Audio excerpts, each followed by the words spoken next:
उस धमाल व्यक्ति का पहचान क्या होता है?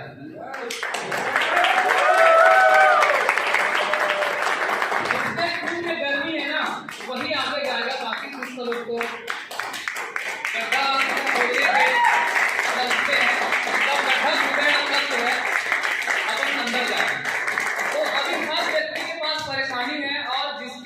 जिसके पास परेशानी है वो इस बात को सबूत होता है कि हम जिंदा हैं। सही है? तो मेरे भी जीवन में बहुत सारी परेशानियां थी, उसको बताने से पहले मैं आपको अपना परिचय देना चाहूंगा।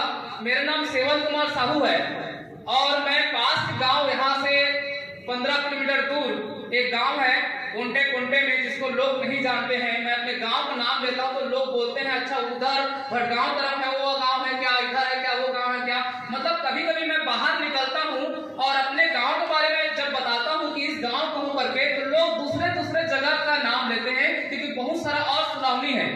तो बताना चाहूंगा मेरे गांव का नाम सुनावनी है, यहाँ से 15 किलोमीटर दूर है।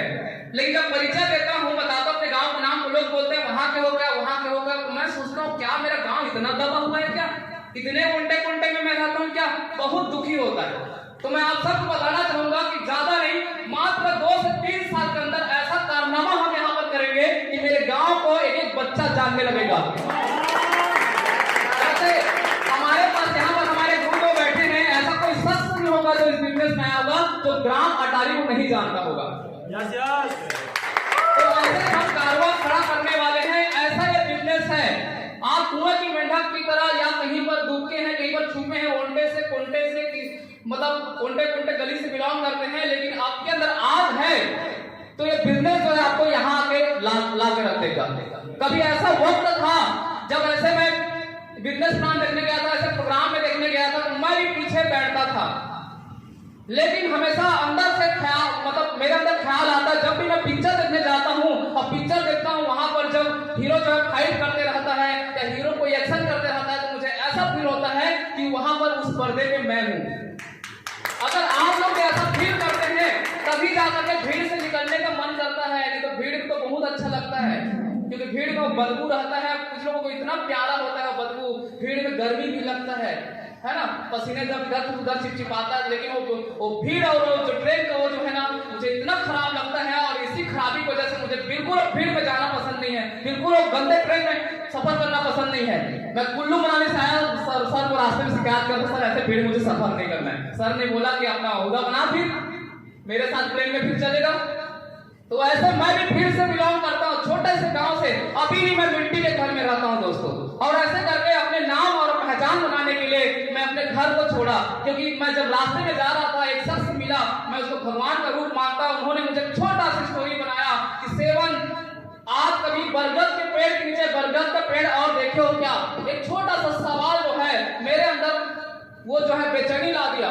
उस सवाल का जवाब मैं उनको दे नहीं पाया। वो बोले कि बरगद के पेड़ के नीचे बरगद का पेड़ और देखा है क्या? मैंने बोला सर नहीं देखा है। उसने बोला अगर देखा भी होगा तो कौना देखा होगा। लेकिन वही बीज जो है उड़ते उड़ते जाता है और दूर जाके गिरता है, तूफान से, पानी से, जानवरों से लड़ता है, और वही जो बीज है छोटे से अंकुर निकाल के बड़ा सा बरगद का पेड़ बन जाता है। ऐसा होता है कि नहीं होता है? है ना? तो मैं पहली जो है अपने घर को जो, मैं भी माता पिता का अकेला हूँ, अपने माता पिता का बहुत प्यारा हूँ। कहीं पर जाने के लिए बोलता था, मेरे मम्मी पापा बोलते थे बिल्कुल नहीं जाना है, वहां पर ऐसा हो जाएगा वैसा हो जाएगा, हमेशा मतलब एक सिक्योर मुझे करना चाहते थे। लेकिन मैंने बगावत किया। लोग यहीं पर वही है कि बगावत नहीं कर पाते हैं, है ना? जब अच्छा चीज मिलता है तो अपने घर से बगावत करना पड़ता है, अपने बीवी से, अपने बच्चों से बगावत करना पड़ता है, तब जाके आप जो है एक मुकाम को पहुंचते हैं। तो मैं घर में बगावत किया। मैं बोला कि नहीं, मुझे घर से बाहर निकलना है क्योंकि मुझे अपनी जिंदगी बदलना है। उसके बाद पहला सिटी, मैं बहुत ज्यादा दूर नहीं आया लेकिन कोशिश किया, मैं शक्ति में रहने लगा। और यकीन नहीं मानेंगे, मेरा बैक स्टोरी, मैं पेंटिंग काम करता था। जिस तरह से आप दीवारों में देखते हैं डिजाइन या जो भी एडवर्टाइजिंग, वो काम मैं यहाँ से स्टार्ट किया, कंप्यूटर करना स्टार्ट किया और ऐसे करते करते आगे जाते गया। और जॉब के चक्कर में 1000 के इंक्रीमेंट के लिए, 10,000 20,000 के लिए मैं 7 शहर जो है छाना, 7 शहरों में भटका और अच्छे ब्रांड में काम किया। दैनिक भास्कर जैसे जो भारत का सबसे बड़ा अखबार समूह है, ऐसे अखबार समूह में काम किया। इसके बाद एक जो है ऐसा हॉस्पिटल है, जिस हॉस्पिटल का नाम लेते हैं तो ऐसा कोई शख्स नहीं वो जो नहीं जानता है, Makhi Makhija test tube baby centre, है ना। यहाँ पर प्रमीला मैडम बैठी है, माखीजा हॉस्पिटल में मैडम से परिचय हुआ, है ना। तो देखिए जब किस्मत यहाँ पर जब किसी से मिलवाना रहता है तो ऐसे संजोग होता है प्रमीला मैडम, इस बात को आपको समझना है, ठीक है। तो उसके बाद जो वहां पर काम किया और 30,000 की वहां पर मुझे सैलरी मिल रहा था, 30,000 की सैलरी मिल रहा था और लगातार एक माइंड में आता था कि इस 30,000 को मुझे डबल करना है तो कितना साल लगेगा, क्योंकि एक 30,000 लेने वाले के व्यक्ति का इंक्रीमेंट कितना हो सकता है, 1,000 रुपए हो सकता है ना। तो 1,000 रुपए इंक्रीमेंट करते करते 30 साल लगता। अब मैं 30 साल पार कर चुका हूं तो मेरा उम्र तो खत्म हो रहा था। तो हमेशा एक चिंतन में रहता था, चिंता में नहीं रहता था, मैं चिंतन में रहता था कि भगवान ऐसा कोई रास्ता मिलेगा क्या जो कम समय में मैं अपने सारे सपने को पूरा कर सकूं।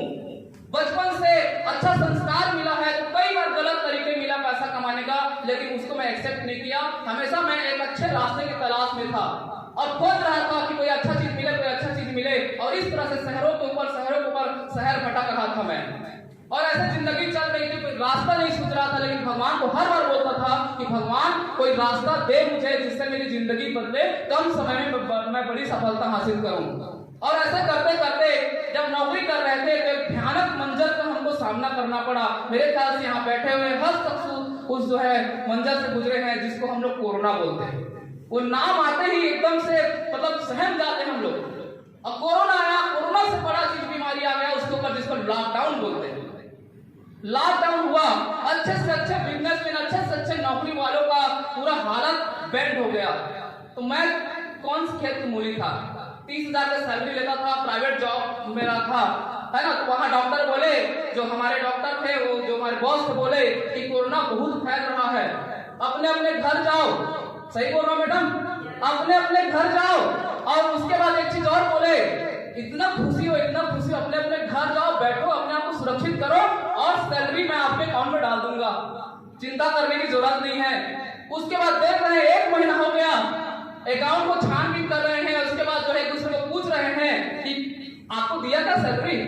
प्रमीला मैडम मुझे पूछ रहे, सेवन सर आपको सैलरी मिला क्या, मैं इनको पूछा सैलरी मिला क्या, है ना। ऐसा फील हो रहा था कि शायद मैं अच्छा काम नहीं किया हूँ इसलिए इस महीने का सैलरी मुझे नहीं दिया जा रहा है। ऐसा फील हो गया, एक दूसरे से पूछ रहे हैं, सब बोल रहे हैं मुझे नहीं मिला, मुझे भी नहीं मिला। 1 महीने गुजर गया, दूसरा महीने गुजर गया, अब तीसरा महीने हम जब पेपर पढ़ते हैं तो पेपर में खूबसूरत सा फोटो, हमारे जो उनका नाम भी ओम प्रकाश माखीजा था, है ना, जो हमारे बॉस थे, खूबसूरत सा फोटो, बड़ा सा चेक लेके 3 लाख का चेक लेके फोटो खिंचाए हैं, जो मोदी जी उस टाइम आह्वान किए थे कि डोनेट करो, कुछ मतलब जो काम कर रहे हैं उनको डोनेट करो कोरोना काल में, ऐसा हमने देखा होगा ना।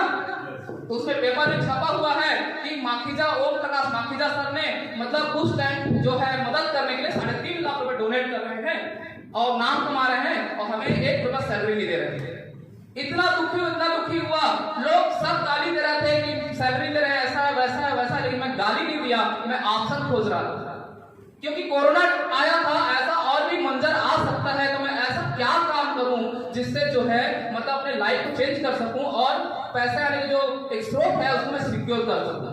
तो मैं यहाँ पर मोटिवेट करने वाली बात नहीं करूंगा। अब कुछ टेक्नोलॉजी से मैं जुड़ा हूँ, हमेशा कंप्यूटर के ऊपर काम करता था, इंटरनेट के ऊपर काम करता था। और दोस्तों मैं बता दूं, जिस चीज को आप मौज मस्ती के लिए आप यूज करते हैं, जैसे फेसबुक हो गया, व्हाट्सएप हो गया या इंस्टाग्राम हो गया, यकीन नहीं मानेंगे उसी सिस्टम से मैं पैसा कमाता था, उसी के ऊपर मैं काम करता था, उसी सिस्टम पर मैं पैसा कमाता था। तो मैं इंटरनेट का जानकार था। तो मैं उस टाइम कोरोना काल में सबसे ज्यादा जो ट्रेंड में था, जो लोग गूगल में खोज रहे थे, इस गूगल नाम लेने से पहले मैं कुछ चीज बता दूं कि पूरी सृष्टि में 2 प्रकार के भगवान है, 2 भगवान है पूरी सृष्टि में 2 भगवान हैं। एक भगवान ऊपर रहते हैं जिसको हम ऊपर वाला बोलते हैं, और एक भगवान नीचे रहता है जिसको हम लोग गूगल बोलते हैं। मानते हैं इस बात को? दुनिया का कोई भी चीज आपको सर्च करना है, जानना है, तो आप गूगल पर जाइए और सर्च कर लीजिए। तो उस टाइम जो है इस तरह से लॉकडाउन था, तो पूरी दुनिया के लोग 2 तरह की सर्च कर रहे थे, दो जो है सर्च कर रहे थे कि हम अपने इम्यूनिटी पावर को कैसे बढ़ाएं। उस टाइम जो ट्रेंड चला था कि हम अपने इम्यूनिटी पावर को कैसे बढ़ाएं, क्योंकि कोरोना काल से हमको लड़ना था। तो डॉक्टर साहब, है ना, लोग उस टाइम जो सर्च कर, पीछे हमारे जयराम डॉक्टर साहब बैठे हैं, उस टाइम सबसे ज्यादा कोई मतलब रिसर्च कर, छोटे छोटे बच्चे, छोटे छोटे महिला, घर की महिलाएं वैज्ञानिक बन गई थी, कौन सा चटनी खाएं, क्या पुदीना, क्या अदरक डालें कि हमारा इम्यूनिटी पावर बढ़े। और जो जानकार थे, जो इंटरनेट जानते थे, वो लोग इंटरनेट में सर्च करते थे कि कौन सा ऐसा चीज खाएं, कौन सी चीज ऐसा बनाएं कि हमारा इम्यूनिटी पावर बढ़े। पहला चीज सर्च करते थे। दूसरा चीज सर्च करते थे कि हम अपने इस कोरोना काल में घर बैठे बैठे कौन सा ऐसा काम करें जिससे हम पैसा बना सकें। ये दो चीज सबसे ज्यादा सर्च किया गया था। तो मैं भी सर्च किया कि इस टाइम में ऐसा क्या काम करूं जिससे जो है मैं पैसा बना सकूं। दूसरा चीज मैं सर्च किया कि ऐसा कोई शख्स है क्या अभी के डेट में जो पैसा बना रहा होगा। इस तरह से मैं सर्च करना स्टार्ट किया तो एक चीज यकीन नहीं मानेंगे, मैं फैक्ट बात बोल रहा हूँ, एक चीज मेरे सामने आया कि पूरी दुनिया में सबसे ज्यादा कोई पैसा कमा रहा था, जिसका इनकम नहीं रुक रहा था, वो नेटवर्कर था। नेटवर्क मार्केटिंग बिजनेस था जो कंटिन्यू पैसा दे रहा था। तालियां नहीं होनी चाहिए क्या? उसी टाइम एक शख्स से मुलाकात हुआ जो बोल रहे थे, कई महीनों पहले मुझे बोल रहे थे, सेवन इसको प्लान को देखो, इसको समझो, है ना, इसके मैं 5 लाख का इनकम ले रहा हूँ, मैं 6 लाख का इनकम ले रहा हूँ। मुझे उस टाइम यकीन नहीं हो रहा था क्योंकि मैं 30,000 सैलरी वहां से लेता था। जैसे मेरा सैलरी बंद हुआ, मेरा ध्यान वही गया कि एक शख्स है यार जो कई महीनों से मुझे बोल रहे हैं कि मेरा 5 लाख इनकम, मेरा 6 लाख रुपए इनकम है। मैं सर को फोन लगाया कि सर आप वाकई में इनकम लेते हैं क्या? सर ने बोला यार लेता हूँ यार, तभी तो बोल रहा हूँ। तो मैं इतना शक्की था, थोड़ा सा परफेक्ट ऊपर मैं बात करता हूँ किसी चीज को, मैं किसी में मशीन को देखता हूँ तो पहले गहराइयों पूछता हूँ कि कैसे काम कर रहा है, ऐसे मैं कूद नहीं जाता हूँ। ऐसा थोड़ा सा शक्की बोल सकते हैं, थोड़ा सा मैं उसमें इंटरेस्ट लेता हूँ। तो मैं सर को बोला कि सर मुझे आपकी इनकम को देखना है, मैं आपके इनकम को देखूंगा तभी जाकर के वाकई में इनकम आता है नहीं आता, मैं परखूंगा, देखूंगा, और जब मुझे यकीन हो जाएगा तब जाके इस बिजनेस को मैं स्टार्ट करूंगा, है ना। फिर उस शख्स ने मुझे अपने घर बुलाए और वो भी और नहीं है दोस्तों, पूरे छत्तीसगढ़ के बादशाह हैं जो आज जो है फाउंडर लीडर है हमारे, और जो 2,10,000 हर वक्त लेते हैं, और हम सबके महागुरु हैं मिस्टर ओपी वर्मा सर। उनके बाद मैंने बिजनेस को स्टार्ट किया दोस्तों, और आज जो है आप लोगों के सामने जेपीसी प्लस स्टार सिल्वर बनकर खड़ा हुआ।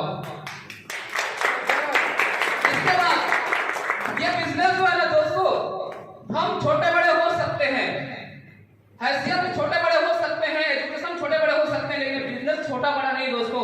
ये बिजनेस जो है जिस लेवल पे आप हैं, अगर आप महीने का 10 लाख कमाते हैं तो भी बिजनेस आपके लिए काम करेगा, और 10,000 कमाते हैं तो भी इस बिजनेस में आप आ सकते हैं। कितना बड़ा बिजनेस आपको मिला हुआ है।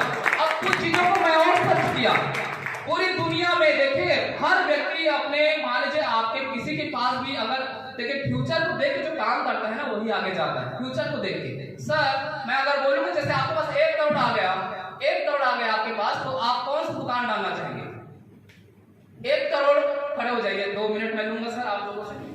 1 करोड़ आपके पास आ गया तो कौन सा बिजनेस करना चाहेंगे? चलो मैं आपका साथ दे रहा हूं, क्या आप राशन की दुकान डालना चाहेंगे? 1 करोड़ आ गया, क्या राशन की दुकान डालना चाहेंगे? आप राशन की दुकान डालना चाहेंगे कि कोई बड़ा दुकान डालना चाहेंगे? बड़ा ना, अब आपको ही पूछ रहा हूँ सर, आपको ही पूछ रहा हूँ, है ना, आपको ही पूछ रहा हूँ मैं। जैसे 1 करोड़, जैसे आपके पास 1 करोड़ आ गया तो क्या गली मोहल्ले में आप राशन की दुकान डालेंगे? No sir. क्या डालेंगे? बड़ा बिजनेस मतलब मॉल डालने की कोशिश करेंगे, है ना। जैसे शक्ति में किसी के पास 1 करोड़ रुपए है, अगर वो सोच रहा है कि मैं कुछ काम करूं तो गली मोहल्ले में वो राशन की दुकान ही डालेगा, वो मॉल डालने की कोशिश करेगा, क्योंकि उसको पता है कि शक्ति जिला बन चुका है ना। और उस मॉल डालेगा, देखिए राशन की दुकान डालने में, जैसे राशन की दुकान डालेंगे कितने दिन का प्रोसेस है? मुश्किल से 15 दिन। 15 दिन के अंदर जो है आप राशन की दुकान को ओपन कर सकते हैं, मुश्किल ज्यादा 1 महीना लगेगा। एक मॉल बनाएंगे तो आपको 3 साल लग सकता है, मतलब तुरंत नहीं चलेगा वो चीज।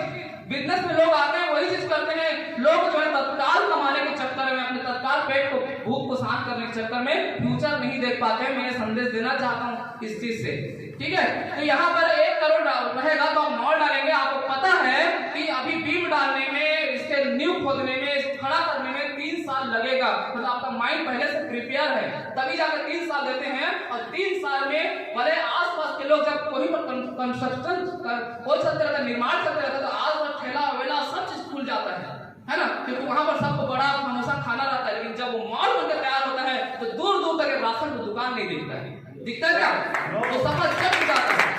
तो फ्यूचर देखते हैं ना, वो इस तरह से काम करते हैं। उसी तरह से मैं अगर यहाँ पर अब इस पॉइंट में पहुंचना चाहता हूँ सभी यहाँ पर बुद्धिजीवी बैठे हैं। अभी के डेट में कोई भी किसी भी व्यक्ति को ठगा नहीं जा सकता है। सब अपने आप में होशियार है, क्योंकि सबके पास क्या है, मोबाइल है और सबके पास इंटरनेट है। तो कुछ चीजों को मैं सर्च करने गया, आप भी सर्च करना, मेरे बातों को आप रिकॉर्ड कर लीजिए। आप गूगल में जाकर सर्च करिए future industry in the world. समझ आया? इंग्लिश समझ आता है, मतलब सिंपल भाषा बोल रहा हूँ। फ्यूचर, आपको सर्च बार में सर्च करना है future industry in the world या फ्यूचर इंडस्ट्री इन इंडिया। तो उसमें दो जो भी डाल दो, 2025, 2030, 2050, है ना।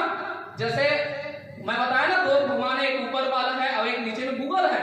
तो गूगल से पूछिए कि आने वाला टाइम में फ्यूचर किसका है, तो वहां से खुल के आता है कि आने वाला फ्यूचर किसका है, डायरेक्ट सेलिंग मार्केटिंग का है ना। इसको कई लोग बोलते हैं नेटवर्क मार्केटिंग का है, एमएलएम का है, सारे एक ही शब्द है, ठीक है। फ्यूचर, और इसका रिपोर्ट है फिक्की का। अब एक फिक्की क्या है, देखिए होशियार बनिए। मैं नहीं चाहता हूँ आपको कोई चीज में हम बोल के मोटिवेट करें और बिना मतलब आप गुमराह हो जाए। एक फिक्की क्या है, federation of chambers and farmers and industry, है ना। एक जो संस्था है जिसका स्थापना जो है महात्मा गांधी ने किया था। जितने भी जो भारत के जो बड़े बड़े जो उद्योगपति हैं उसके ये मेंबर हैं। ये जो फिक्की है भारत सरकार का सलाहकार है। जैसे राजा का सलाहकार होता है ना, सलाहकार होता है, वो बोलता है कि हमको राजा जी ये काम करना है, वो काम करना है, हमारा फ्यूचर इसमें। उसी तरह से फिक्की जो है भारत सरकार का सलाहकार है, जो हर वक्त भारत सरकार को सलाह देते रहता है कि आने वाला टाइम में कौन सा बिजनेस चलेगा या कौन सा बिजनेस रन करेगा। वो फिक्की का रिपोर्ट है। आने वाला 2025, 30, 50 तक, है ना। मैं 100 साल की बात नहीं कर रहा हूँ, लेकिन 50 तक, 2070, 2080 तक, 100 साल के जो नीचे तक कोई अगर बिजनेस चलेगा तो डायरेक्ट सेलिंग मार्केटिंग चलेगा। इतना चीज समझ आया?